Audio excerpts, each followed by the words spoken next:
Today, I'm going to explain you about the con call of BEML. BEML is a company, by the way, under Ministry of Defense, Government of India, and it plays a vital role in India's core sectors like defense, rail, power, mining, and infrastructure. Okay. सो आज हम करने क्या वाले हैं, मैं आपको con call explain करने वाला हूँ इस कंपनी की। आखिर इसने कॉन कॉल में अपने इन्वेस्टर्स को आखिर क्या जवाब दिया। सो फर्स्ट ऑफ ऑल, हम इस कंपनी की अगर ऑर्डर बुक्स पे ध्यान दें तो इस कंपनी की जो ऑर्डर बुक है वो 16,300 करोड़ की वैल्यू पर है अभी, एंड जिसमें से 65% ऑफ रेल एंड मेट्रो से आता है, 30% from defence and 5% from mining. So let us discuss first about mining. It has a very fast turnaround time products. Now a fast turnaround means जो काफ़ी शॉर्ट टाइम पीरियड में manufacture हो जाती हैं चीज़ें, एंड इनके पास सिर्फ कुछ ही large high end equipment mining products हैं जो कि ज़्यादा टाइम में मैन्युफैक्चर होती हैं. इनका जो अगला 3 साल का फोकस होने वाला है वो रेल एंड मेट्रो वर्टिकल्स पर होने वाला है, डिफेंस एंड एरोस्पेस पर, mining funds to be flat.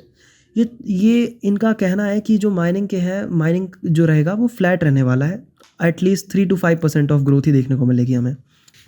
Coal India जो है वो BEML का एक काफ़ी मेजर क्लाइंट है, एंड कोल इंडिया जो है वो डिपार्टमेंटल परचेज पे पहले चलता था, पर अब फ़िलहाल उसने which means mine developer and operator model. So इसमें क्या होता है कि जो कोल इंडिया है या फिर कोई भी माइनिंग हमारी भारत सरकार के पास है वो लीज़ पर देती है, लेकिन एक लॉन्ग टर्म लीज़ पर देती है किसी भी कंपनी को वो माइंस, ताकि वो वहाँ से कोयले की खान को माइन कर सके, and they will extract some of coal and profits which they would share with Coal India and other companies. Okay, तो अभी देखते हैं कि फ़िलहाल आखिर माइनिंग सेक्टर में इन्हें क्या क्या चैलेंजेस फेस करने को मिल रहे हैं. अभी फ़िलहाल क्या था कि जो MDOs हैं वो काफ़ी शॉर्ट टर्म बेसिस पर आ रही थी, जो कि जिसकी वजह से वो ज़्यादातर ओपेक्स पर फोकस कर रही थी, ना कि केपेक्स पर. Opex means operating expenditures but capex means capital expenditure. They were trying to focus on operating revenues like day to day basis of expenses and not focusing on capital expenditure which वो ज़्यादा बड़े बड़े या फिर ज़्यादा high and mining products नहीं खरीद रहे थे, बल्कि वो चीपर सोर्सेज की तरफ जा रहे थे, and they were focusing on second hand market also to get some mining equipments, जहाँ पर BEML अभी तक नहीं है. तो इसीलिए BEML को काफ़ी चैलेंजेस फेस करने पड़ रहे थे. पर अब कोल इंडिया ने अपना जो मॉडल है वो बदलने की कोशिश की है, एंड अब जो है वो they are shifting to long term contracts of 25 years approx, जिसकी वजह से अब जो भी कंपनीज आएंगी, जो भी MDOs मॉडल को साइन करेंगी, वो ज़्यादातर 25 year मॉडल पे होगा, एंड जिसकी वजह से अगर लॉन्ग टर्म है तो उन्हें DGMS के रूल्स फॉलो करने पड़ेंगे, गाइडलाइंस फॉलो करने पड़ेंगे, and they would go for high end equipments जहाँ पर BEML है, which is a good news for BEML and their investors. By the way, future जो BEML है वो अब सस्टेनेबल माइनिंग या फिर ग्रीन माइनिंग की तरफ फोकस कर रही है, क्योंकि एज वी ऑल नो कि अभी हमारे देश में कैसा माहौल चल रहा है. It's all about environment and focusing on pollution. BEML अगर उस तरफ शिफ्ट होती है ग्रीन माइनिंग की तरफ या फिर सस्टेनेबल माइनिंग की तरफ, तो वो एक पॉजिटिव चीज़ है. अब अगर देखा जाए तो सस्टेनेबल एंड ग्रीन माइनिंग में भी 2 तरीके की माइंस होती हैं, open cast mines and continuous mining. Open cast mines जो होती हैं उनमें बिना किसी ब्लास्टिंग या ड्रिलिंग के they will go straight for the surface miners. और BEML ने इसमें टेस्मेक, जो कि एक इटली की कंपनी है, उनके साथ एक डील साइन कर ली है, जिसपे वो फ़िलहाल काम नहीं कर रहे हैं, पर वो जल्द ही काम करने वाले हैं, और कुछ प्रोजेक्ट्स पर वो साथ में काम करने वाले हैं. ठीक है, अगर हम कंटिन्यूस माइनिंग की बात करें, सो कंटिन्यूस माइनिंग में अंडरग्राउंड माइनिंग होती है which produces around 25 million turns currently, but जो अप्रॉक्सीमेट आंकड़े हैं उनके हिसाब से ये 4 to 8 टाइम्स बढ़ने वाला है अगले 5 से 6 सालों में, और ये 200 मिलियन टन्स तक इसकी प्रोडक्शन जो है वो कैपेसिटी बढ़ने वाली है.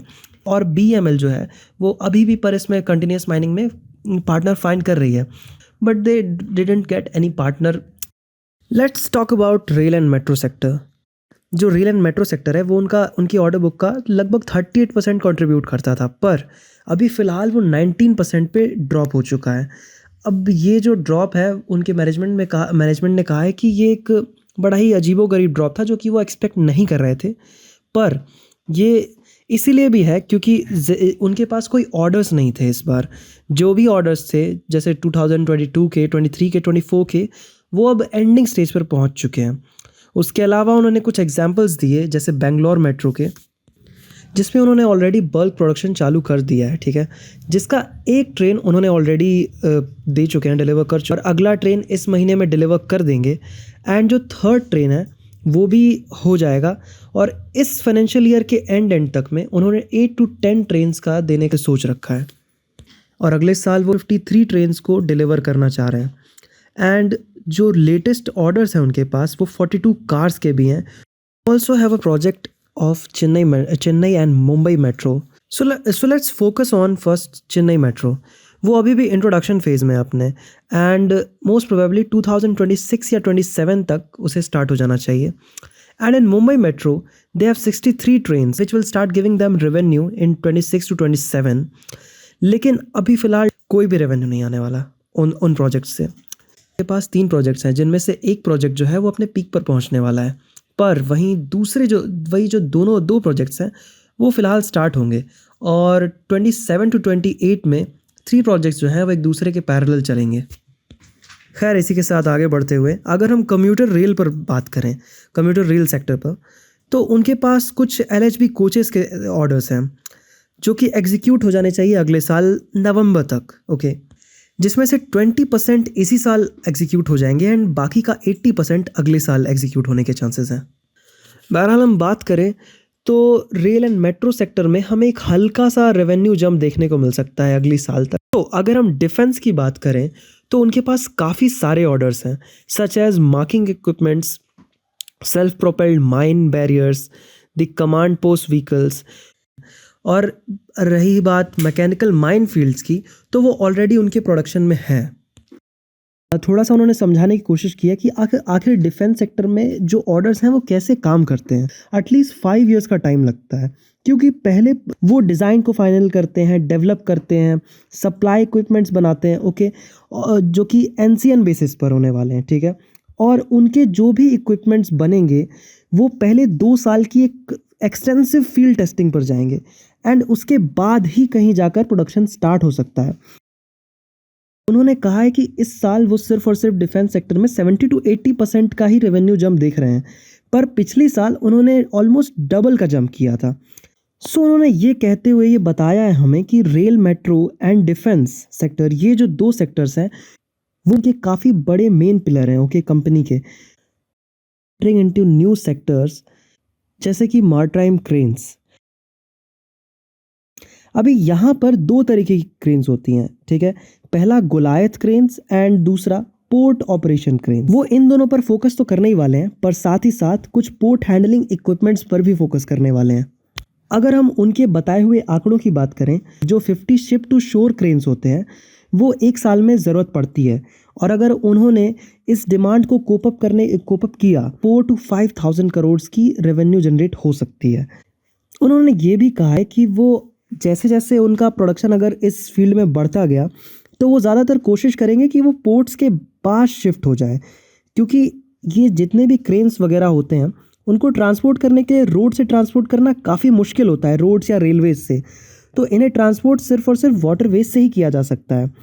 एक्सपोर्ट्स, क्योंकि इन चीज़ों की जो डिमांड है वो मिडिल ईस्ट में काफ़ी ज़्यादा है, और जीसीसी रीजन में एंड ऑस्ट्रेलियन सीआईएस में एंड एशिया पैसिफिक में, ये इन चारों रीजन्स में ध्यान देना चाह रहे हैं, और ये अपने एक्सपोर्ट्स को एक्सपांड करना चाह रहे हैं, क्योंकि ये जो है वो काफ़ी ज़्यादा फ़िलहाल कोल इंडिया पर डिपेंडेंट है, और ये अपनी उस डिपेंडेंसी को कोल इंडिया से हटाकर अपने एक्सपोर्ट्स के दम पर शिफ्ट करना चाह रहे हैं, क्योंकि कोल इंडिया पे जो डिपेंडेंसी है उसके कारण इनके जो इनका जो रेवेन्यू है वो काफ़ी सीजनल बेसिस पर हो जाता है, ठीक है। अगर हम और कुछ चीज़ों की बात करें, रेल विकास कॉरपोरेशन का एक टेंडर भी आउट होने वाला है, जिसको अगर हम देखें तो 6 to 7 मंथ के एटलीस्ट फाइनलाइज होने का टाइम लगेगा, पर वो काफ़ी बड़ा टेंडर है, 35,000 to 40,000 करोड़। उनके पास जो है वो एक बहुत अच्छी ऑर्डर बुक है HMVs की, ठीक है, साथ ही साथ उनके पास अगले साल के लिए पिनाका मिसाइल की रेजिमेंट भी आने वाली है। अगर हम इनके ग्रोथ एक्सपेक्टेशन की बात करें तो वो इन्होंने 20% के अराउंड बताया है इन 2026। सो गाइस, फिलहाल के लिए इतना ही। Thank you for watching this video.